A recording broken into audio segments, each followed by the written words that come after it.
Dans Microscope de ce soir, nous allons essayer avec nos invités de revenir à cette histoire de projet d'exercice militaire franco-marocain sur les frontières algériennes, donc pas loin de Arachidia, pas loin de Bchar, et le communiqué du ministère des Affaires étrangères algérien qui a été publié hier, qui dit clairement qu'il considère cette opération ou ces manœuvres comme une provocation. Nous allons donc poser quelques questions par rapport à ce communiqué, par rapport aussi, le communiqué dans la forme et dans le fond aussi, parce que je rappelle que dans le communiqué, nous disons que le ministre des Affaires étrangères algérien a reçu l'ambassadeur de la France à Alger et non pas convoqué, comme ça a été rapporté par la plupart d'ailleurs des médias algériens. On va se poser la question, pourquoi ? Donc, qui fait ou qui use de l'escalade dans ces histoires, dans cette crise entre la France et l'Algérie? Avec nous pour parler de ces questions, Lies Djebaili, ingénieur, économiste, militant politique. Lies Djebaili, bonsoir. Bonsoir. Bonsoir. Merci pour l'invitation, Hussein, et Sahaftor et Ramadan, à toute l'équipe maghrébienne et tous nos compatriotes qui nous suivent de près et de loin. Merci encore pour l'invitation.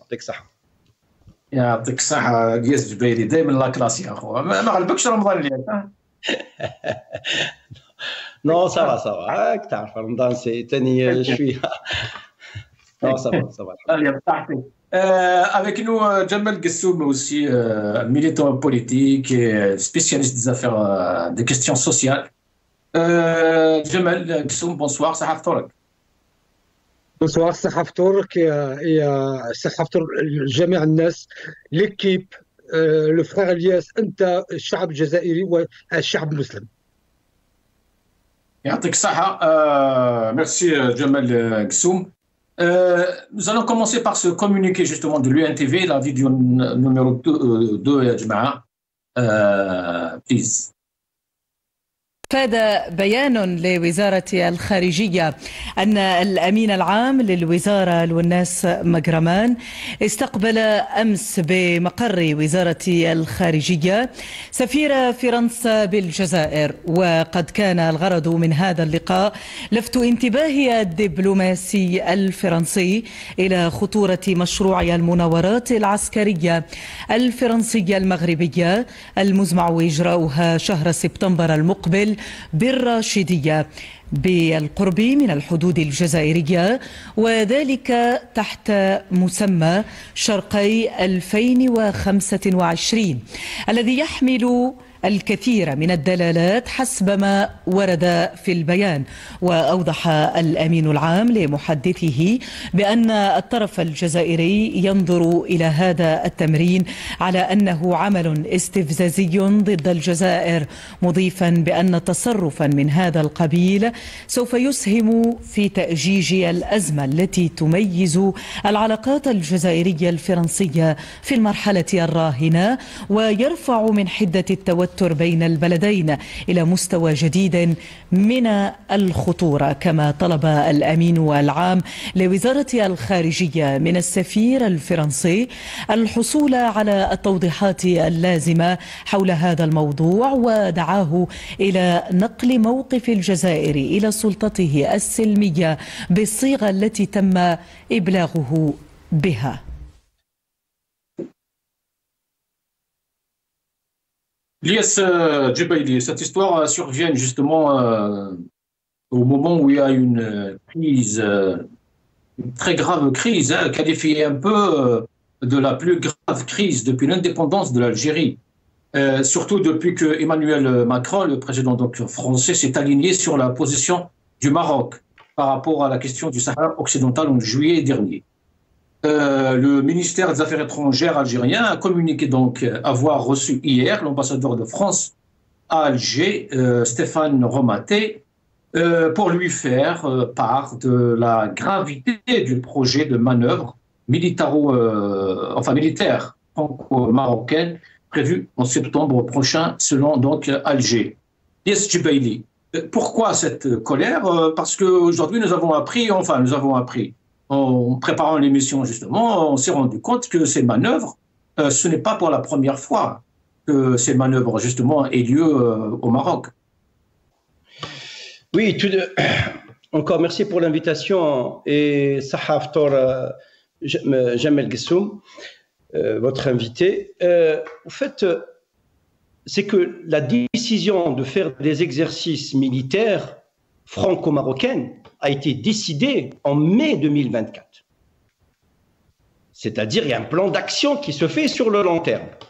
Donc, a été décidé en mai 2024 pour des exercices qui devraient avoir lieu en principe septembre 2025. Voilà, c'est ça. Maintenant, revenons à la relation franco-algérienne avant d'aborder ce cas. Je pense que la tension, elle est beaucoup plus profonde qu'elle n'a jamais été entre la France et l'Algérie. Yes, déjà en mars 2022, il y a eu ce genre d'opération, de manœuvre justement entre la France et le Maroc. Depuis le 1er mars, les forces armées françaises s'entraînent avec les forces armées royales à Arachidia dans la nouvelle et 3e zone militaire du Maroc dans le cadre d'un exercice conjoint franco-marocain appelé Chergui 2022. Là, je lis un article de 2022, de 23 mars 2022. Oui, apparemment, c'est que peut-être les services secrets algériens, où ils sont au courant que les exercices militaires conjoints entre le Maroc et la France, peut-être avec la mobilisation d'un matériel militaire beaucoup plus important. C'est la raison pour laquelle il y a la réaction de l'Algérie qui, par rapport à qui considère que c'est une provocation. Provocation parce que peut-être le matériel qui sera mobilisé sera beaucoup plus important. Deuxièmement, c'est à côté, c'est Rachidia, donc c'est la frontière algérienne. Mais au fait, si tu permets, Houssine, le problème, c'est la tension, c'est les divergences profondes sur le Sahara occidental, c'est le conflit au sujet des obligations de quitter les territoires français, ce qu'on appelle les OQTF, c'est l'emprisonnement de Boualem Sansal, c'est la résurgence aussi des débats mémoriels. Et quand vous ajoutez à cela cet exercice avec un pays dont les relations diplomatiques sont rompues, donc là, je veux dire que on va dire que la soupe est pleine. Mais l'Algérie, c'est son droit de contester. Quelque part, les exercices se font dans un pays souverain. Certes, c'est dans un pays souverain. Mais il faut que les décideurs algériens aient une logique d'État. Il faut qu'ils détiennent des leviers de mobilisation, des leviers de puissance pour mobiliser. S'il y a des exercices conjoints militaires franco-marocains, il faut répliquer par des exercices militaires, je dirais, algéro-russes. C'est ça, c'est-à-dire, on appelle la réciprocité. Au lieu de convoquer à chaque fois l'ambassadeur pour protester contre telle ou telle décision. Donc, il faut, nos décideurs, ils n'ont pas cette logique d'État. C'est-à-dire, en physique, on dit à toute action. Est-ce qu'il y a lieu d'avoir des craintes, des peurs par rapport à ces manœuvres? Je viens de le dire, il y aura jamais de guerre entre le Maroc et l'Algérie. Sur le plan militaire, sur le plan géostratégique, les deux forces peuvent ce qu'on appelle s'auto-neutraliser en 15 jours, du point de vue génie militaire. Et en plus, c'est des pays qui partagent, je veux dire, les peuples, c'est des peuples frères qui partagent des traditions en dehors de leur régime, en dehors du régime du Makhzen et en dehors du régime algérien qu'on le veuille ou pas. Et les peuples, au fait, les peuples sont otages de leur propre régime. Il n'y aura jamais de guerre, il n'y aura jamais d'affrontement. Et en plus, ce qu'on appelle, ce sont des forces dissuasives, tout simplement. L'Algérie est en train de s'armer jusqu'aux dents. Le Maroc aussi est en train de s'armer. On assiste à ciel ouvert à une course à l'armement de deux pays qui devraient construire une force économique émergente pour peser sur le plan international. Avec l'élection de Trump, la nouvelle reconfiguration, les cartes ont changé. L'Europe, elle est en train de construire une Europe une Europe commune de défense et avec un emprunt européen, national, avec une mutualisation des forces. Et nous, le Maroc et l'Algérie, nous sommes toujours otages de nos propres, on n'arrive pas à transcender nos différends. Et c'est malheureux, je le dis, c'est malheureux. Et qui paie derrière cela, ce sont les deux peuples. Donc il n'y a pas de crainte. Moi, je le dis en tant qu'Algérien. Oui, et je salue aussi l'armée nationale populaire parce que c'est l'armée nationale populaire, c'est celle du peuple. C'est le peuple. Elle puise sa force dans le peuple. Moi, je salue, c'est-à-dire les activités de l'armée nationale populaire pour protéger l'intégrité du territoire national et pour protéger, nos compatriotes algériens. Mais il n'y a pas de crainte à faire. Au contraire, en principe, il faut avoir que ce régime doit avoir une logique d'État, c'est-à-dire détenir des leviers et mobiliser des leviers de puissance pour riposter de façon soft. Pas tomber, dans la victimisation, dans la contestation, dans la stérilisation. Non, voilà. Et le but, c'est de pousser nos deux pays à mettre à plat leurs divergences et construire une Afrique du Nord pour le lendemain, pour les futures générations. À quoi bon de s'armer? Oui, il faut avoir une armée de défense, il faut avoir une armée dissuasive, parce que c'est notre sécurité. Je le dis, je le redis, il n'y a pas de souci. Mais il faut sortir de ce contexte-là, que nous allons être attaqués par tout le monde. Nos frontières sont... Non, nous avons une grande armée qui est héritière de l'ALN. Nous avons aussi des officiers libres, en dehors des généraux qui instrumentalisent l'armée Hosseina. Je parle des vrais officiers qui dans leur subconscient, ils ont un devoir pour protéger cette nation. Mais moi, pour finir, Hossein, en dehors de tout ça, Dawla Madaniya Machi Askaria, un état civil fort, avec une armée forte, avec une armée forte qui dépend du civil et qui reçoit et qui devrait trouver des solutions dans un cadre apaisant, pas en convoquant l'ambassadeur, pas en protestant, pas en mobilisant l'APS, pas en mobilisant des influenceurs. L'Algérie mérite beaucoup plus que ça, cher Hossein. Pour finir, il n'y a pas de crainte, c'est des exercices militaires, on va dire, de routine. Certes, peut-être, je dis peut-être, pour être transparent avec vous, peut-être, il y a une petite provocation, mais je veux dire sans résultat. L'Algérie, elle est forte avec ses institutions. Je reviens vers vous. Djamel Gessoum, crainte, pas crainte, peur, pas peur, provocation, pas provocation. La diplomatie algérienne ne manquera pas de porter le climat des tensions entre les deux pays à un seuil supérieur de gravité, dit-on dans le communiqué. Alger parle de Rachidia qui est non loin de la frontière algérienne. Tout d'abord, ce que j'aimerais dire, c'est que le terme de contester, le frère Aliès dit que l'État algérien conteste l'exercice militaire. L'État algérien ne conteste pas l'exercice militaire. Je vais revenir sur ce sujet. Et j'aimerais dire au frère Aliès que c'est dommage qu'il tienne le même discours que Bruno Retailleau. L'État algérien ne mobilise aucun influenceur. Et c'est ce qu'il vient de dire. Ça, je le regrette profondément. Ensuite, sur la question de l'exercice militaire qui est le sujet central de votre émission. J'aimerais simplement vous dire que en politique et en diplomatie, il y a des faits et puis il y a des contextes. Il faut recontextualiser les choses. Que ces exercices aient eu lieu en 2022 au même endroit avec la France, entre-temps, il s'est passé beaucoup de choses. Il s'est passé qu'il y a eu une rupture des relations diplomatiques. Il s'est passé que nous sommes en froid avec la France qui, je dirais, provoque tous les jours l'Algérie. Puis il y a deux éléments que j'aimerais quand même mettre en évidence et qui me semblent échapper. Il y en a au moins un qui échappe, j'ai l'impression, aux gens. C'est le symbole du nom de cet exercice militaire. Shargi, moi qui viens de Ouadsouf, je sais à peu près ce que ça veut dire. Donc il y a Sahara al-Gharbiya ou Sahara al-Sharqiya. Voilà ce que ça veut dire simplement que d'appeler cet exercice militaire Shargi.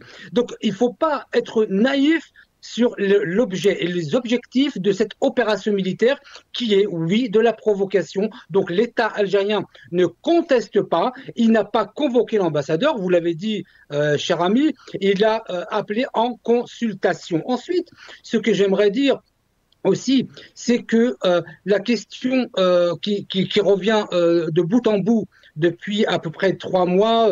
On n'entend que ça. Maintenant, on sait ce que c'est qu'une OQTF. On parle de Boualem Sansal.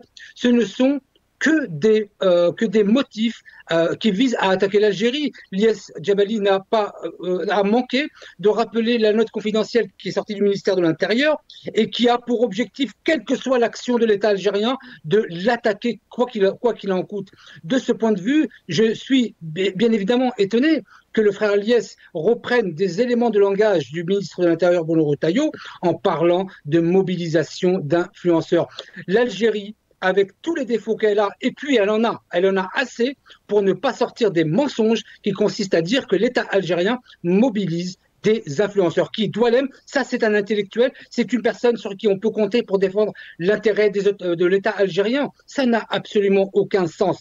J'aimerais dire aussi, alors peut-être que je n'aurai pas l'occasion de le faire après, je vais donc faire ma déclaration aujourd'hui compte tenu du contexte actuel. D'ailleurs, juste revenir quelques secondes, cette histoire que l'on nous sort comme quoi le président Macron aurait retiré les dossiers à Bruno Retailleau et au ministre des Affaires étrangères, c'est du pur théâtre. Ils sont parfaitement d'accord sur ce qu'ils disent et sur ce qu'ils font. Donc, de ce point de vue, il ne faut pas nous raconter des histoires. Maintenant, ce que j'aimerais dire, et j'ai fait cette déclaration dans plusieurs réseaux sociaux, j'ai envie de dire ce que je dis est très grave.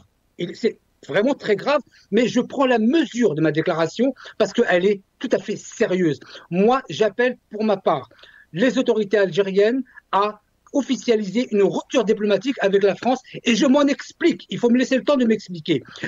La situation actuelle des relations entre la France et l'Algérie ne s'arrêtera pas dans les provocations.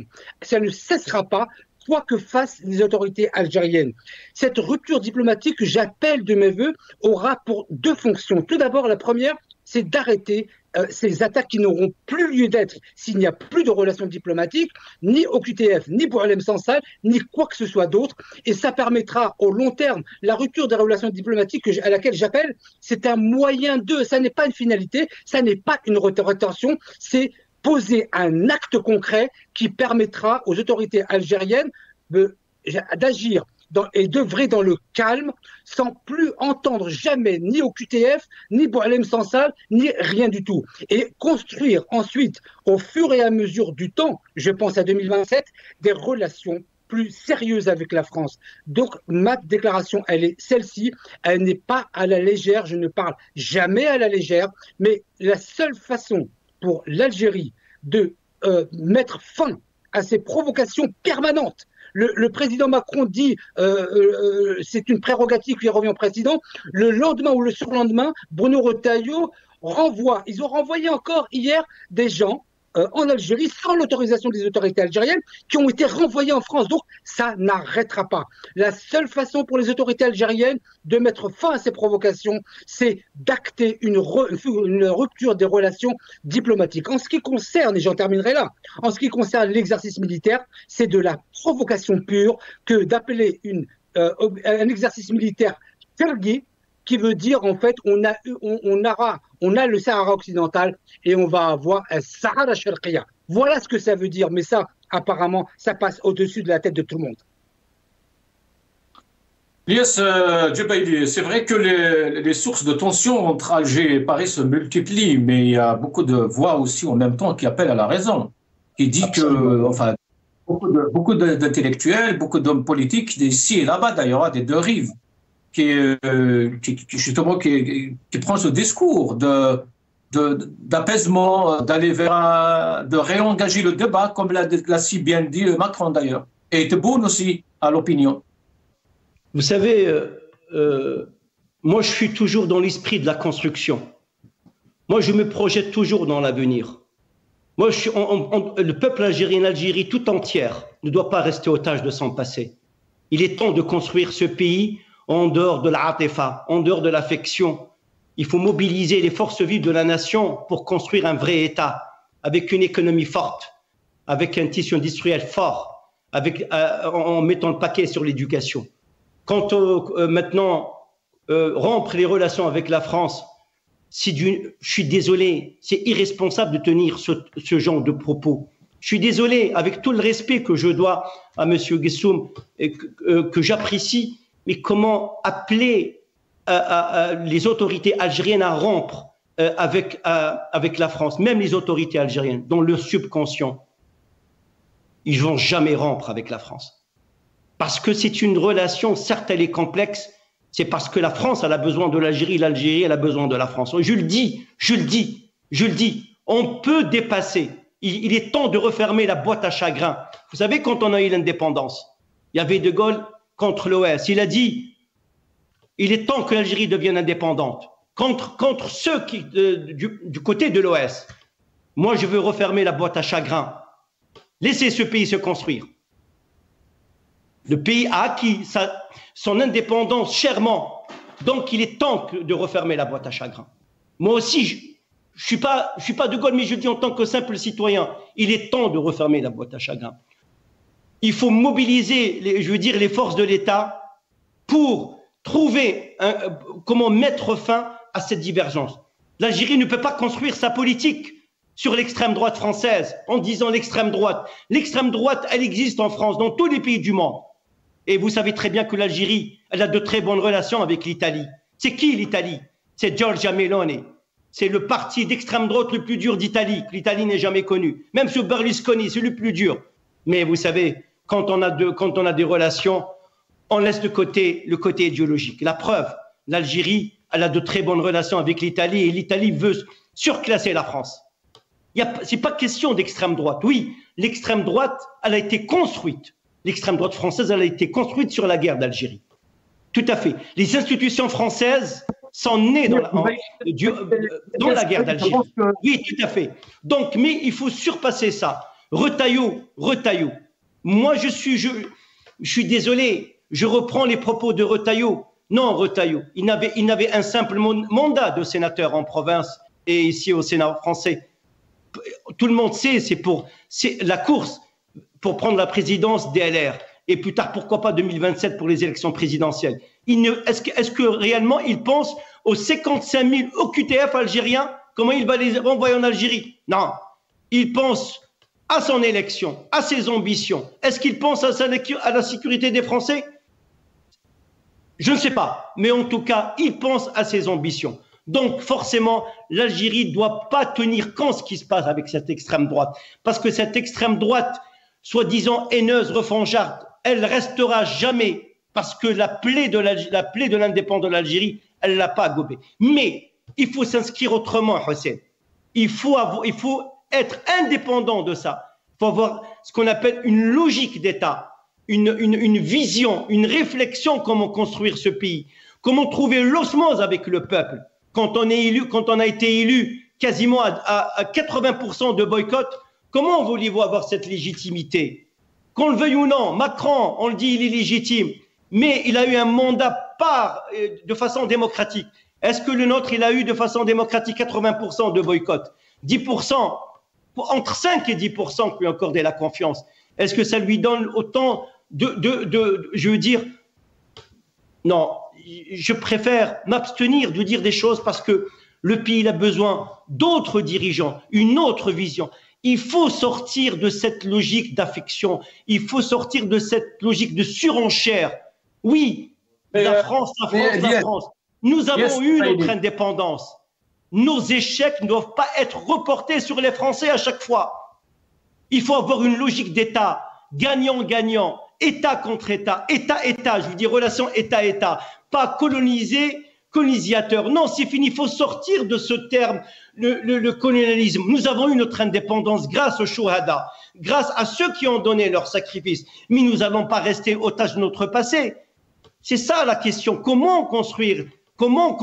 Moi, j'appelle à une transition démocratique. Refonder toutes les institutions algériennes et faire participer la société civile, ouvrir les champs médiatiques, libérer les détenus d'opinion qui sont en train de croupir dans les prisons pour un simple. C'est ça, si on est démocrate et si on veut défendre le pays et l'avenir du pays, la destinée du pays. Je pense que les Chouhada, ils n'ont pas donné leur vie pour que leurs descendants se trouvent actuellement en prison pour une simple publication. C'est ça la réalité. Il faut tenir un langage de vérité parce qu'il faut éviter cette façon, je veux dire, mettre tout le temps, d'assombrir le tableau. L'Algérie est belle, elle a du potentiel. En 2030, nous serons 50 millions d'habitants. Il faut refonder encore nos institutions. Il faut mettre le paquet. Il faut mettre le paquet. Il faut investir sur l'humain, Houssine. Sur l'humain. Vous avez vu la grève des médecins, la grève des étudiants, la grève des lycéens, la grève des syndicats. Regardez, le pays va très bien. Non, je suis désolé. Le pays va mal, très mal. Avec une inflation, l'économie en dépend que du baril de pétrole et de gaz. Est-ce que vous savez qu'on n'arrive pas à vendre au plus offrant notre gaz? Il n'est plus compétitif en Europe. Est-ce que vous le savez ça? C'est ça la réalité.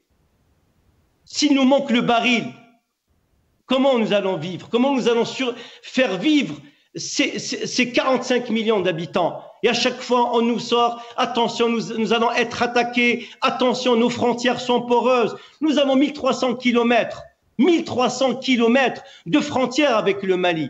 Pourquoi nos relations sont très tendues avec le Mali? Je sais que Goïta, c'est la junte militaire qui gère le Mali. Mais on aurait pu aussi trouver de façon pragmatique et de garder de bonnes relations avec le Mali. C'est la profondeur stratégique du pays. C'est eux qui nous ont aidés aussi en 63, durant la guerre de libération. Pourquoi tant d'animosité avec nos voisins? Pourquoi tant d'animosité avec l'extérieur? Vous avez vu la Ligue arabe. Monsieur Tebboune a décidé de ne pas y aller. Pour quelle raison? C'est parce que on s'isole, parce que l'Algérie est isolée, parce que personne nous accorde d'importance. Moi, pour finir, Houssine, Allah yarhamou Ben Saddiq Ben Yahya, l'homme à lui seul, Jijili qui jouait le Kharbga, c'est lui qui a permis de libérer les 52 otages américains. Ben oui, c'est lui. Les États-Unis n'oublieront jamais cette grande diplomatie algérienne. Yes. Je ne sais pas si vous m'entendez ou pas, Lies, mais si on se réfère justement à ce communiqué du ministère des Affaires étrangères, les termes sont bien choisis. On parle quand même de la diplomatie. On parle de gravité du projet, acte de provocation, alimenter la crise, porter le climat des tensions au seuil supérieur de gravité. Donc le discours est quand même un peu grave, non? Oui, le discours, il est un peu grave, mais vous savez, au fait, c'est que les dirigeants algériens, Sunna al-Qarar, ont toujours décidé que nos relations restent étroites avec la France. Même notre économie, Chedli Allah yarhamou, c'est lui qui a mis fin au tissu industriel algérien et a préféré la voie de l'importation des produits français. Des produits français. Pour fabriquer la baguette du pain en Algérie, on a besoin des intrants français. Pour fabriquer du lait, on a besoin de la poudre. Pour fabriquer les pièces détachées, on a besoin de tout finalement. C'est que après l'indépendance, nous n'avons pas su construire une société digne. En 75, le PIB algérien était beaucoup plus fort que celui de la Corée du Sud. Regardez la Corée du Sud, 7e puissance économique du monde. Et pourtant, on a des problèmes, la Corée du Sud, vous le savez. La Grande Corée a été divisée en deux. En plus, elle a été divisée en deux. L'Occident a divisé la Corée en deux.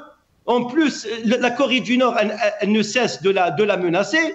Voilà. Donc, mais quand même, en dehors de ça, ils ont construit un pays. C'est ça, on n'a pas le choix au fait. À chaque fois, on dit attention, ceci, cela. Mais quand j'entends M. Guessoum qui nous dit il faut rompre les relations avec la France, mais c'est notre porte vers l'Europe, la France, vous le savez.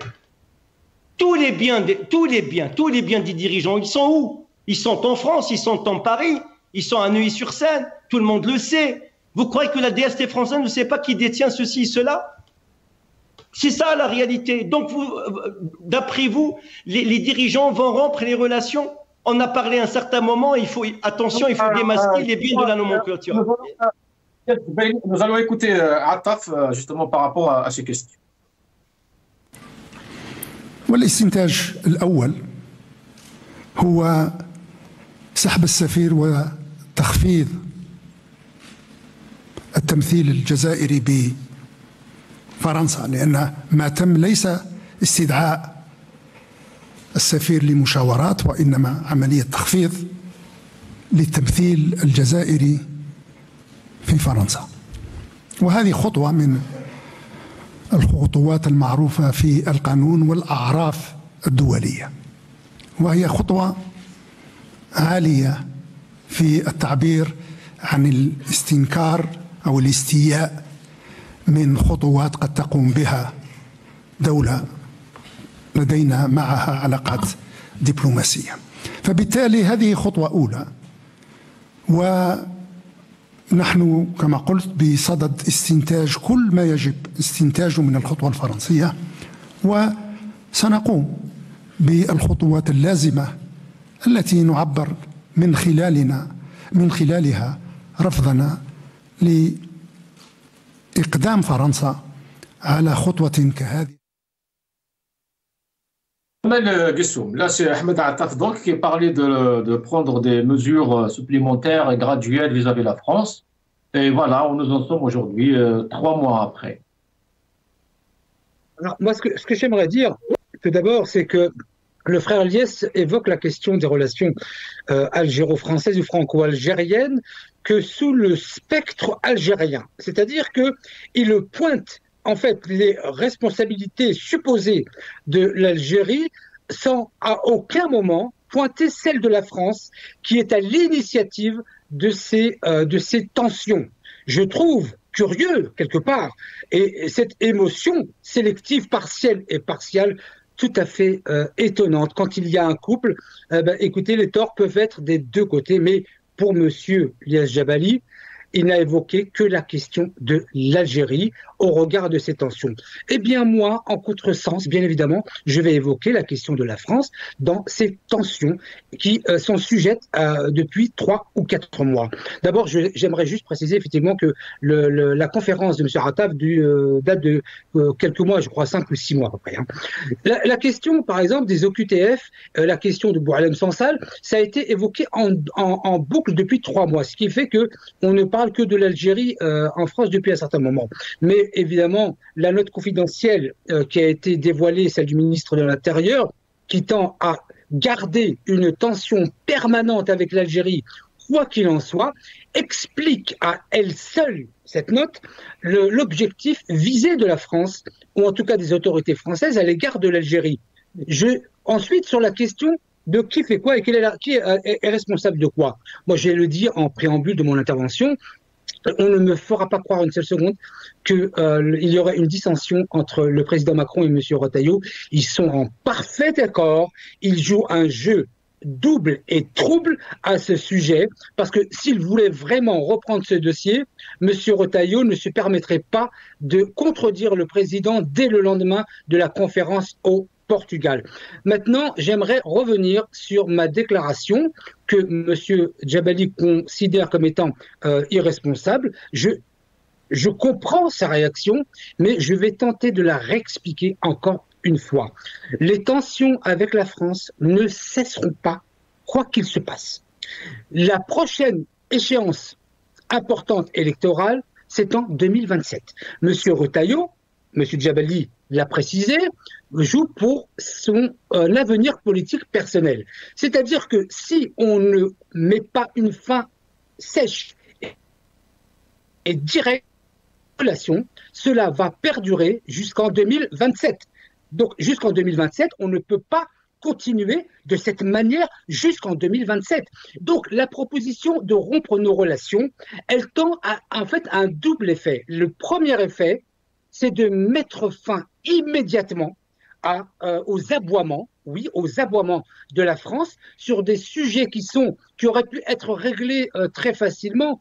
D'ailleurs, 3000 OQTF l'année dernière qui ont été réalisés, le président Macron l'a reconnu lui-même, c'est à peu près le standard de tous les pays africains. Donc, si M. Retailleau met l'accent sur cela, et avec cette note confidentielle, on ne va pas en finir pendant 2 ans.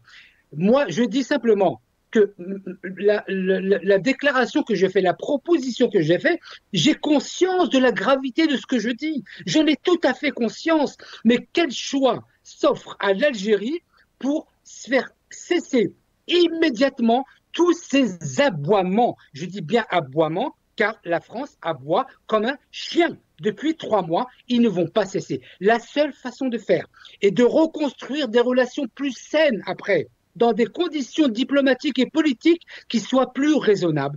La seule option qui reste, parce que la dernière provocation, ça sera en septembre prochain. La dernière chose qui reste, enfin, la seule chose qui reste à faire, c'est acter ce qui est une réalité aujourd'hui. Aujourd'hui, quelle est la réalité des relations diplomatiques entre la France et l'Algérie? Elle est nulle, elle est de 0. Donc, il n'y a pas de différence, sauf symbolique, avec une rupture pure des relations diplomatiques. Et donc, il y aura un temps d'apaisement après cela. J'en suis absolument persuadé. Et nous construirons avec cet apaisement, avec une autre force politique et diplomatique en France, j'imagine en 2027. Et voilà pourquoi est-ce que j'ai fait cette déclaration. Voilà pourquoi j'appelle à une rupture des relations diplomatiques. Jamais de toute ma vie, je n'aurais pensé une seule seconde dire cela entre l'Algérie et la France. Je suis né en France. Mais c'est la seule façon. Et il n'y en a pas d'autre pour faire cesser ces provocations quotidiennes. Vous vous imaginez qu'il y a eu je ne sais pas combien de QTF qui ont été renvoyés en France et M. Retailleau, on en renvoyé 3 il y a à peine 4 jours et qui sont retournés en France pour faire alimenter ce conflit. Donc la rupture des relations diplomatiques ne sera tout d'abord que la simplification de ce qui existe aujourd'hui. Nous n'avons pas de relations diplomatiques avec la France. Donc, pourquoi ne pas les rompre et recommencer nos relations plus tard? Jamal, Emmanuel Macron ne partage pas tout à fait votre opinion. Hein. Nous allons l'écouter et je reviens. Donc, en résumé, 1, rien au-dessus de la sécurité des Français. 2, un engagement, une volonté, une exigence que les textes qui ont été signés soient respectés, en particulier les accords de 94, au service de cette sécurité. 3, ensuite, il faut qu'un travail soit repris. Parce que nous n'avancerons pas s'il n'y a pas un travail. On ne peut pas se parler par voie de presse, c'est ridicule. Ça ne marche jamais comme ça. Donc j'ai bien entendu les mots du président Tebboune et je souhaite qu'il y ait maintenant un travail de fond qui soit réengagé au service de nos intérêts les uns et les autres, avec exigence, respect, engagement. Et je le dis aussi parce qu'on a des millions de Françaises et de Français qui sont nés de parents algériens, qui sont parfois binationaux, qui n'ont rien à voir avec ces débats, qui sont des gens qui vivent en paix, adhérents aux valeurs de la République. Je ne voudrais pas qu'ils soient maintenant pris dans ces débats, parce que ils ont le droit à la vie tranquille aussi. Jamal Guessoum, il y a quand même de la clarté dans ce discours. Merci d'avoir rapporté un peu ce passage. Tout d'abord, je n'y crois pas une seule seconde, parce que si le président Macron était honnête dans ce qu'il dit, M. Retailleau, après cette déclaration précisément, n'aurait pas fait le contraire de ce que le président dit. Donc, je ne crois pas à une seule seconde à ce que dit le président Macron.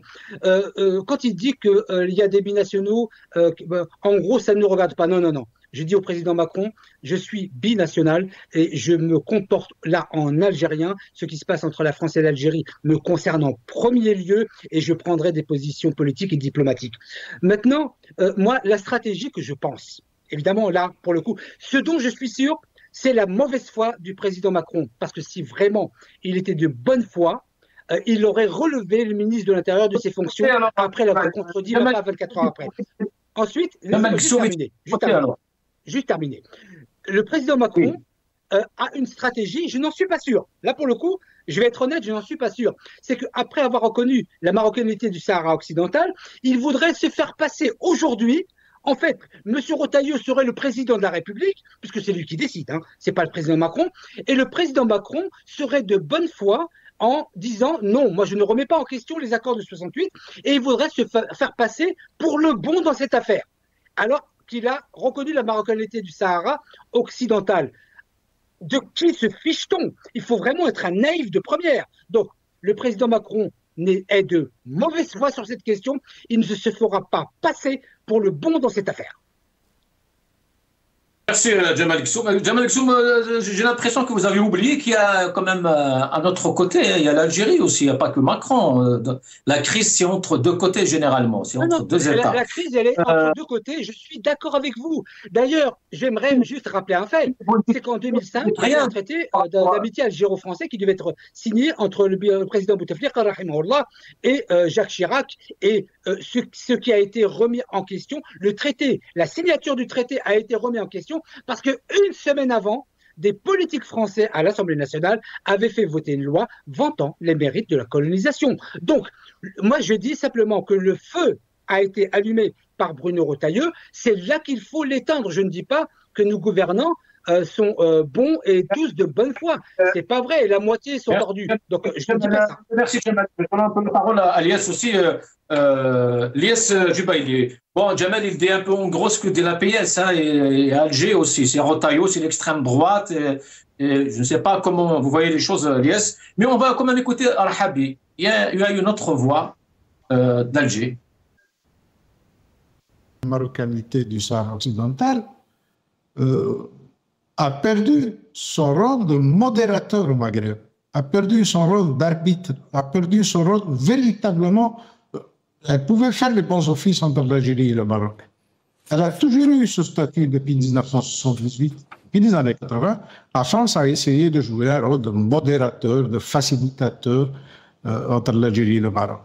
Et c'est ce qui aurait pu qualifier la France à avoir un rôle au Maghreb. En prenant position avec le Maroc, la France a choisi son camp au Maghreb. Pour nous, les Algériens, les choses sont claires.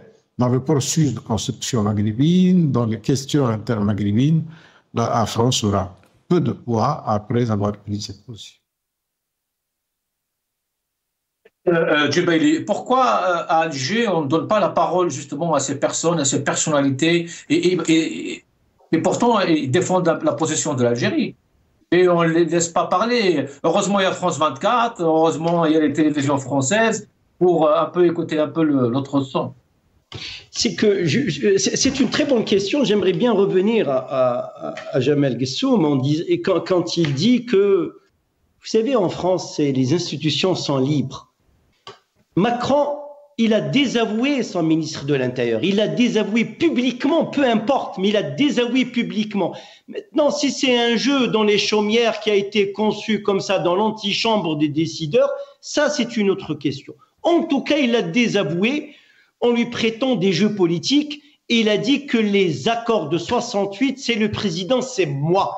Et de les dénoncer de façon unilatérale, ça n'a pas de sens. En même temps, il tend la perche à M. Tebboune.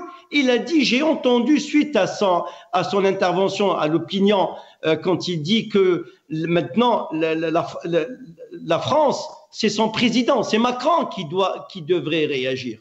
Il a réagi, il a dit, c'est ridicule par voie de presse, c'est ridicule par voie de presse. Regardez, la France, ils n'ont pas l'ambassadeur français à Alger, il est toujours à son poste. Même s'il est cantonné, il est bunkérisé, peu importe, mais il est à son poste. Il n'a pas abandonné. Le nôtre, au fait, il n'y a personne. Qui s'occupe ici? Il est où l'ambassadeur algérien à Paris? Est-ce que c'est la mosquée de Paris qui se substitue à l'ambassadeur? Est-ce que c'est le recteur Hafez qui se substitue? Dites-moi, est-ce que c'est l'ambassade ou est-ce que c'est la mosquée de Paris? Elle est où cette politique? C'est une politique, une logique d'État. Que je sache, moi, écoutez, je le dis, je suis pour les pays pour leur indépendance. La question du Sahara occidental est une question, je veux dire, je suis pour l'indépendance, pour les Sahraouis. Mais il ne faut pas que ça soit un frein, il ne faut pas que la question du Sahara occidental soit un critère de gouvernance sur le plan international. On a fait de la question du Sahara occidental un frein partout. L'Espagne, que je sache, elle a reconnu la souveraineté du Maroc. Et je ne sais pas si vous vous rappelez, les relations ont été complètement tendues, voire l'ambassadeur a été rappelé, mais maintenant les relations ont repris. Et l'Espagne, elle n'a pas bougé d'un iota, toujours la reconnaissance. Maintenant, la question du Sahara occidental, je suis d'accord. Nous devons la soutenir, cette question, parce que c'est une question de justice et de droit, je suis d'accord. Mais quand on dit que l'Algérie n'est pas partie prenante, et c'est une question de décolonisation, elle est au sein de l'ONU, au fait, on est avec cette question où on laisse l'ONU, c'est lui qui s'en occupe. Au fait, on a tout freiné. On a freiné l'expansion industrielle, économique, politique, sociale du pays. C'est pas, je dis pas à cause du Sahara occidental parce que c'est un peu fort, mais je dis au fait, on aurait pu trouver un consensus et de trouver un arrangement avec les pays du voisinage, Tunisie, Maroc, et construire l'Union d'Afrique du Nord ou l'Union du Maghreb arabe, et la question du Sahara occidental devrait être réglée ou doit être réglée au sein de l'ONU. Donc c'est la raison pour laquelle je dis, on n'a pas une logique d'État, on n'a pas une vision. Au fait, même les Africains, ils ont compris une chose. Goïta et ses compères à Burkina Faso, Niger, ils ont compris que la politique du chéquier ne fonctionne plus. Maintenant, il faut innover la diplomatie. Moi, je félicite. Je vais vous dire quelque chose, et ça va vous surprendre. Quand j'ai vu que l'Algérie elle a reçu le président de l'Africom américain, j'ai dit c'est une bonne chose. Pourquoi? Quand même, on ne va pas rester tout le temps sous l'influence des Russes. Mais les décideurs, ils ont compris une chose, que les Russes, ils n'ont pas d'amis, ils n'ont pas d'alliés, ils cherchent leurs intérêts. Ils sont venus au Sahel. C'est pas pour le bonheur des Africains, des Maliens et des Nigériens et des Burkinabés. C'est pour contrer l'influence des Français occidentaux et pour déplacer le centre de gravité de l'Ukraine vers ici. Et l'Algérie, elle a compris quand les mercenaires y sont venus. Parce que l'influence algérienne au Sahel, elle est remise en cause. Et ils ont compris que, quand même, il faut diversifier nos alliances, aussi bien avec les Américains, aussi bien avec les Russes, aussi bien avec les Chinois, et je dirais bien... Merci Elias, on arrive à la fin de cette émission. Jamal, un dernier mot rapidement, 30 secondes s'il vous plaît. C'est tellement rare que j'ai le dernier mot, c'est en général la place de l'accusé. Je dirais simplement au frère Elias que la question du Sahara occidental, la question de la Palestine,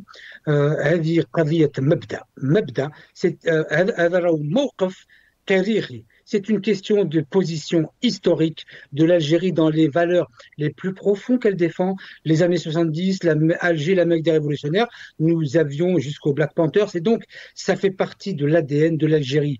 Il ne s'agit pas de ne pas faire projeter l'Algérie dans le siècle suivant pour la question du Sahara occidental, mais c'est une question de valeurs profondes des Algériens partagée par tout le peuple algérien.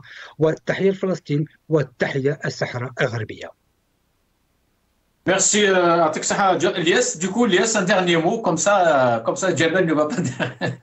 Il n'y a pas d'accusé. Vous savez, je suis d'accord sur ce qu'il vient de dire, je partage ce qu'il vient de dire Khouna Jamel Gessoum. Les valeurs humanistes du peuple algérien ne sont pas à démontrer. Parce que le peuple algérien, nous avons toujours démontré notre solidarité pour les causes les plus faibles, en dehors de la religion, en dehors de l'idéologie. Oui, tout à fait, nous militants. Mais quelque part, il faut militer, il faut faire de la politique de façon intelligente, parce qu'il y a le destin du pays. On doit pas isoler notre pays.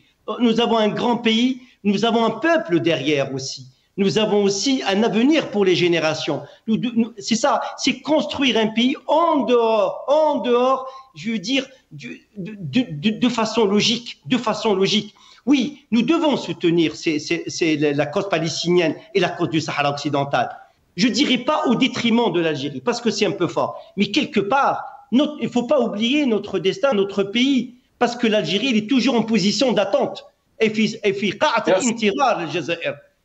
Jusqu'à présent, rien n'a été fait pour ce pays. Rien n'a été fait. C'est ça, là. Rien n'a été fait. Rien n'a été fait. Même les choses qui ont été faites ont été détruites ces 20 dernières années. Donc, il est temps de reconstruire ce pays. Avec des discours de vérité, avec du pragmatisme, avec une vision, avec malice. Parce que, regardez, Trump, il a tourné le dos aux Européens. Maintenant, la vision américaine, c'est l'Indo-Pacifique. Il a dit débrouillez-vous, construisez une Europe commune de défense. Nous aussi, on doit construire notre pays, mais ne pas laisser les causes justes, qui restent attachées à nos valeurs humanistes et à nos valeurs, je dirais même spirituelles. Merci Elias Dbaili, merci à Jamal Gessoum, merci à vous à toutes et à tous. Salam alaikum.